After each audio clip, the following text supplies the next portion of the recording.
సుమారు 1200 మంది పోలీస్ బందోబస్తుతో పటిష్ట భద్రత ఏర్పాటుతో ఉప్పల్ స్టేడియంని సిద్ధం చేశామని రాచకొండ సిపి డిఎస్ చౌహాన్ తెలిపారు. అయితే క్రైమ్ టీమ్స్, సి టీమ్స్ ప్రత్యేకంగా ఉంటాయని 45,000 మంది సిట్టింగ్ కెపాసిటీ ఏర్పాటు చేశామని సిపి ఆనంద్ అన్నారు. అయితే వరల్డ్ కప్ మ్యాచ్ల నేపథ్యంలో ఉప్పల్ స్టేడియంలో ఏర్పాట్లపై ఆయన మీడియాతో మాట్లాడారు. ఉప్పల్లో మొత్తం 3 మ్యాచ్లు ఉంటాయని, రేపు మొదటి మ్యాచ్ ఉంటుందని చెప్పారు. 9-10 మిగతా మ్యాచ్లు ఉంటాయని, 11 గంటలకు స్టేడియం గేట్లు ఓపెన్ చేస్తామని అన్నారు. देख लिया आपको देख लिया सर। मैं बच्चों को खाना देके आ जा रहा हूँ। Whichever team it is there, we are taking sufficient care and caution to ensure a smooth journey and a smooth stay for the team, including Pakistan. Particularly Pakistan team is very issue and controversial because of very. I won't comment on that, and I don't think that it is also a team which is playing in the match.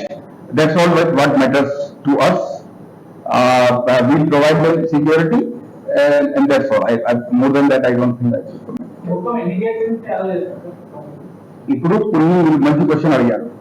కొన్ని సమయంలో suppose కొన్ని మ్యాచ్లకి depending upon the team crowd తక్కువ వచ్చారు, warm up కి తక్కువ, అప్పుడు మనం ఏం చేస్తామంటే నియరెస్ట్ స్టాండ్స్ ని ముందు ఫిలప్ చేస్తాం పబ్లిక్ తో. మరి ప్రత్యేకంగా యువతలతో మనం ఒక విజ్ఞప్తి ఏంటి అంటే, కొంతమంది బయట వెళ్ళే సందర్భంలో తొందరపడి ఈ గోడ దూకటం లేకపోతే అలాంటివి దయచేసి ఎవరు కూడా చేయకూడదు.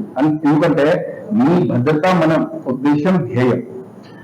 లాస్ట్ టైం మనం చూసాము, మీరు పాత్రిక మిత్రులు కూడా చూసి ఉంటారు, గేట్ నెంబర్ 5-7 మధ్యలో ఒక చోట్లో పవర్ లైన్ ఉంది. అక్కడ నుంచి కొంతమంది గోడ దూకడానికి ప్రయత్నం చేస్తే ప్రమాదం జరిగే అవకాశం ఉంది. కనుక ఒక టీంని ఎక్కడ పబ్లిక్ కి ఏది వస్తువులు తీసుకురారాదు, అవి అంతా కూడా ఆ బోర్డు లో ఉన్నది. ఏది అయినా objectionable material. In fact in the stadium we do not allow any items. You are not supposed to take any items.